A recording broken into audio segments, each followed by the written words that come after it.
And welcome back to the Hot Lap. The final qualifying session of the 2025 Formula 1 season is now in the history books. Max Verstappen gets first blood by getting that pole position, but the way things stand, it's not yet going to be enough.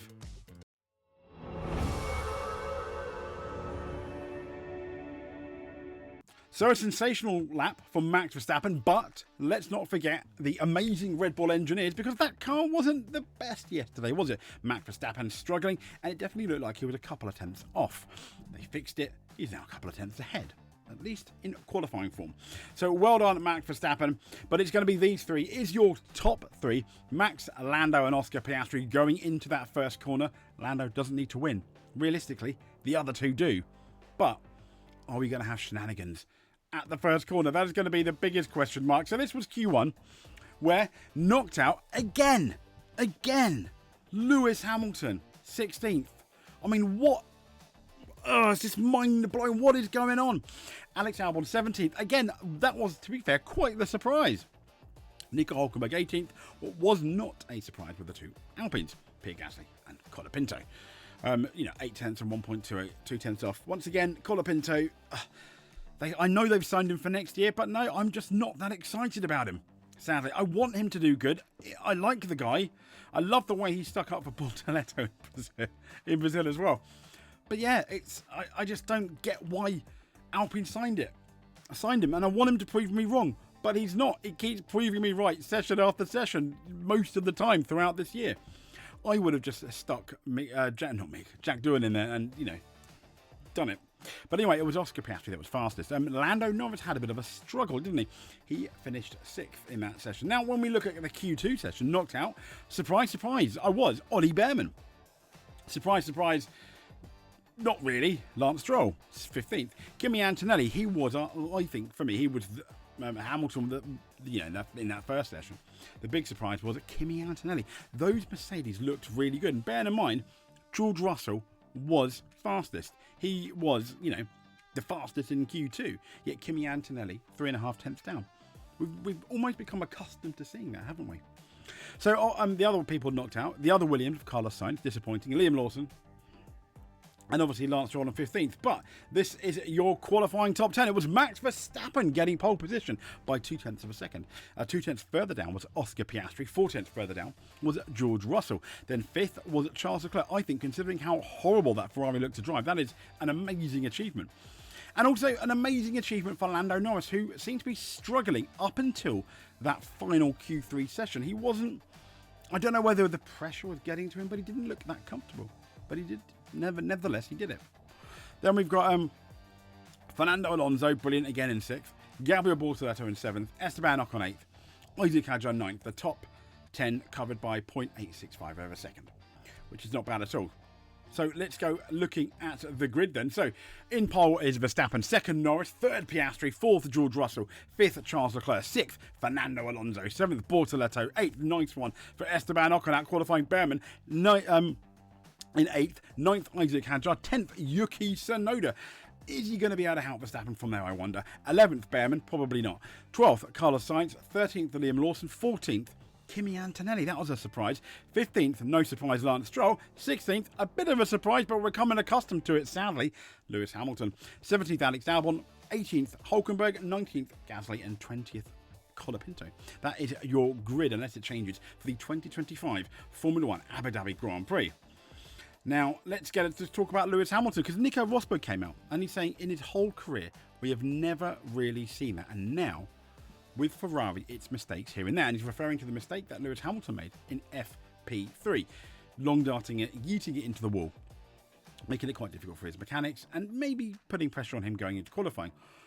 Nico Rosberg, wrong Nico, said he's just not comfortable with that car. It seems like a handful to drive, and absolutely is. It absolutely is. So Lewis Hamilton. I mean, what are you gonna do? To be fair, it's just I'm shaking my head. What's going to happen? So let's get into our F1 data qualifying explained. Well, I'd like to say a reminder that the last 10 races in Abu Dhabi have been won by the driver in pole position. 2015 Rosberg, 2016 Hamilton, 2017 Bottas, 18 Hamilton, 2019 Hamilton, 2020 Verstappen, 2021 has an asterisk next to it because it should have been Hamilton. Let's be honest, should have been Hamilton. So yeah, but other than that, 22 Verstappen, 23 Verstappen, 24 Norris, 25 Verstappen, which is interesting. So when we look at the long runs in FP2, this FP2 takes place at the time both qualifying and the race. On the soft, it's quite, Hadjar was on averaging a 1:27.9, and he was much faster than anyone else on Ocon, Sainz and Behrman. But the big interesting one is the mediums. This was obviously before Verstappen got happy with that Red Bull today.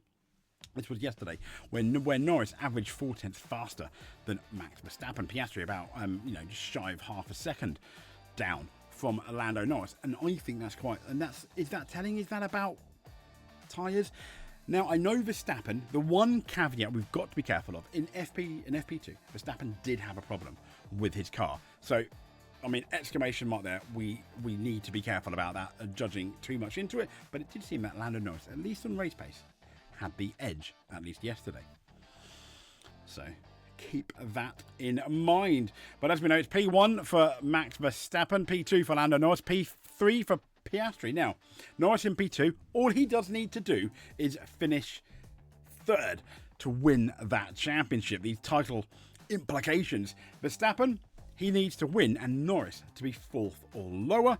And Oscar Piastri, he needs to win and Norris be sixth or lower for that World Championship.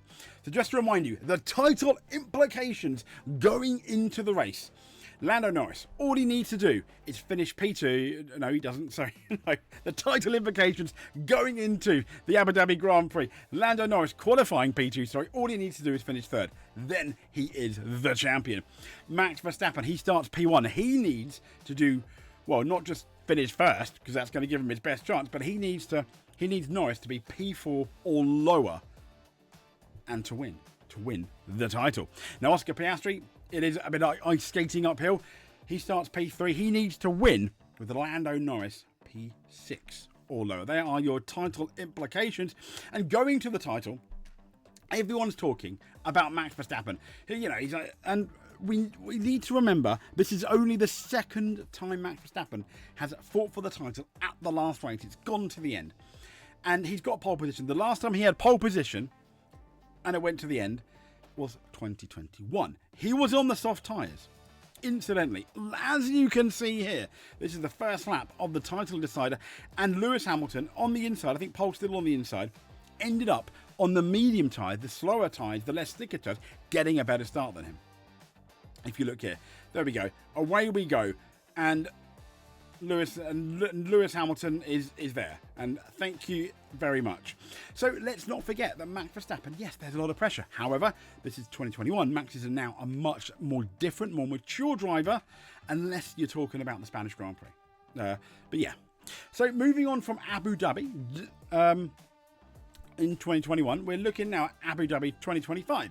These are the lap traces of the quali, and you look, it is quite close. Verstappen has a couple of tenths up. Lando Norris just a few hundredths past Oscar Piastri. So is the lap delta in bar chart form, if you will. Norris about 2 tenths off, Piastri about 2.3 off. Now, George Russell ended up fluffing his last lap, didn't he, by going a bit crazy at that last corner. And to be fair, I think Charles Leclerc will be quite happy with himself there.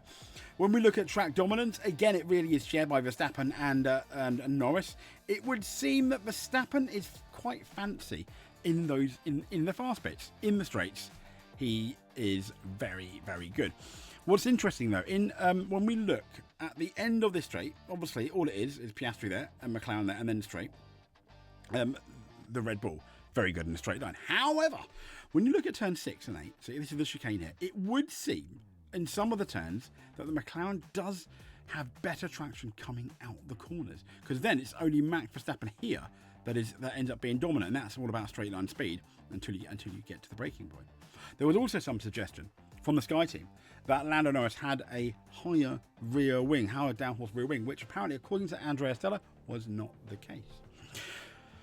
So you have to wonder then, if if Verstappen is fast in a straight line, like in Qatar, it is hard to pass. This is double DRS though, because there's 2 detection zones. And if Verstappen is ahead of either of the McLarens, you will get a nice slipstream into turn on the first lap. So Verstappen very much needs to break the DRS. But what other strategies could it be at? Because he knows he's not going to win the championship if qualifying finishes like it did today, like the race did. Even if Lando Norris is in the top 3, so many people are going to say he's going to back people up. However, it is a bit more difficult now, I think, with the way the DRS is and the corners are, I feel, to back people up. But we'll have to see. We're most certainly going to have to see that one. So this was the downforce map, which I think is interesting, which is a new one that the F1 telemetry have added data. And in terms of downforce, when you look at it, low drag, McLaren have gone kind of like for the high speed. Mercedes have gone for the low drag. Red Bull have gone for the high efficiency. Williams have low efficiency. Obviously not their choice, given that. So anyone kind of like on this side, low downforce. On the bottom, high drag for both Ferrari and Haas. McLaren right on the line along with Alpine. But Alpine, let's not talk about Alpine. These are your top speeds for qualifying. And it was Tsunoda on 333. Russell on 331, but when you look at Hamilton on 326, what is going on there? He may as well start from the pit lane and get it. I would get a brand new engine and max it out, basically thinking this engine is only going to last about 60 odd laps before it blows up to see what happens. But then again, when you look at Charles Leclerc, 328 as well, it's not exactly great. Verstappen 331. Lando Norris and Oscar Piastri 329 and 328 kilometers per hour respectively, so a bit slower than Verstappen, but DRS would, I think, amend that if they can get close, and that's the big if, isn't it? That is the big if they can get close. Now in terms of DRS, the biggest gain is from Sauber, 299 and then up to 331. That's a plus 32 kilometers per hour, but it's not that different because we've got obviously Mercedes plus 30 kilometers per hour with a maximum of 331 as well, and Ferrari quite low on 326. They're plus 30, but coming from a much lower bar of 296 kilometers per hour when you look at them. So yeah, it's not looking good for Ferrari, is it? In terms of throttle usage, VCARB has the most, Williams has the least, and somewhere in the middle, obviously, is Red Bull and McLaren. To be fair, I'm never quite au fait with how good they are. There's the braking, lifts, partial throttle, full throttle, etc. In terms of braking, it's Lando Norris, king of the braking on 4.6%, maximum braking there. No, sorry, the maximum lift. I'm reading the wrong thing. Sorry, lifting is Lando Norris. Is that a good thing? I'm not sure. In terms of braking amongst the top, you've got obviously Leclerc and Alonso. So, and these are the quali timings. This is always interesting. Qualifying 2024 versus 2025. So Alpine are nearly half a second slower. Absolutely ridiculous. 300ths slower were Haas. 9 thousandths faster with Ferrari, which has got to be disappointing, along with McLaren. They're 0.19 seconds faster, which is not particularly great. The biggest gainers, funny enough, for Williams, 0.78. So just shy of 0.8 of a second, along with Red Bull nearly 3/4 of a second faster. Mercedes just under that half a second mark as well. But the biggest gains, obviously, Williams. The biggest losers is Alpine, which is a bit sad. So, and here for tomorrow, types of headaches: migraine, hypertension, stress. F1 tomorrow, and I think everybody's going to feeling it. Even the neutrals are possibly going to be feeling it. Simply because it's going to be so exciting. And I think even if you're neutral, surely you're going to favour one person over the other. In my opinion, could I be wrong? Maybe, but yeah, I think you are. So let's now get into our qualifying winners and losers, and I'm going to talk about, obviously, the Alpines, sadly. Both Colapinto and Pierre Gasly, they're right at the bottom. There's not that much they can really do. I imagine they kind of did the best, but Colapinto at the back again. I've already spoken about my disappointment for Colapinto, my disappointment in the fact that Alpine have signed him. What really are they getting back? Pierre Gasly, though, the only points scorer for Alpine. Yeah. Other than that, what on earth is going on with Lewis Hamilton? He yeeted it into the wall in free practice 3, causing obviously his mechanics to fix the car. And then he didn't really 16th in qualifying. 16th. He just didn't have the grip. When Anthony Davidson went on that skypad and you had a look at Lewis Hamilton, it just appeared he had absolutely zero confidence in the car, particularly in that last sector, which really, really hurt him. So I think you just start from the pit lane. I mean, maybe you can learn something going into next year. Another disappointment was this man here, Kimi Antonelli. Bear in mind, it was looking like both Mercedes could potentially trouble the McLarens and Max Verstappen's Red Bull, and then he just ends up outside the top 10. I was really shocked at that, and I think equally so was he when you listen to the radio. Yeah, big disappointment. And again, another disappointment. Hulkenberg in his last for Sauber, because he's going to be Audi next year, obviously. But yeah, Nico Hulkenberg outside. The top 15 didn't make it into Q2. Disappointing again. Next up, we've got this man. P15, last in that Q2, just, made it. Okay. Bearing in mind that Fernando Alonso is up there in 4th. And Lance Stroll, no, not good enough. Again, why is he in Formula 1? Ollie Behrman, a surprising disappointment. Okay. I mean, even in Q1, you ended up, he was 9th. He was comfortably in the top 10. But in the end, he ends up in 11, which is not the worst. But what's interesting, against our predictions, is Esteban Ocon's out-qualified him. So that's going to do massive things for Ocon's ego. Alex Albon, again, another one who qualified 17th. What is going on? What's going on, Alex? I mean, come on. No. Just absolutely not no. I don't know what's happened. We do need to study the fall of Alex Albon from the beginning of this year, Formula 1, all the way in Australia to now. It's kind of like Freaky Friday, where Alex Albon and Carlos Sainz have swapped bodies. Surely that's the reason, because I don't understand anything else. Liam Lawson, the man who's got his renewed contract, thanked the team with a Q2 exit. He was, tenths out, but 13th. I think disappointing, but hey, he's got it now. And last in our disappointing is Carlos Sainz, the on-form Williams man who qualified 12th. Sad times. Yeah. So when we're looking at that top 10, we've got Yuki Tsunoda just about made it into the top 10. I'm going to go, yeah, because he actually did an okay job, albeit let's forget the fact that he's nearly 9/10 down compared to his teammate. Having said that, I'm still convinced that it's a different car. I'm not going to run with my absolute stuck record.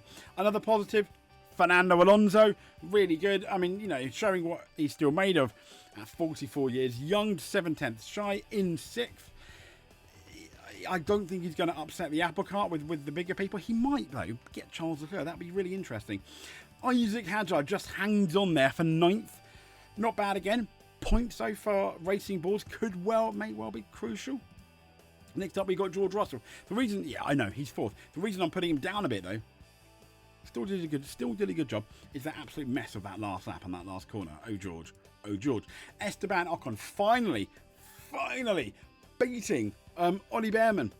Well done, Ocon. What can I say? That was a classy qualifying, along with Bortoleto. When your teammate goes out in Q1 and you make it into 7th, that is a massive thumbs up for Gabriel Bortoleto.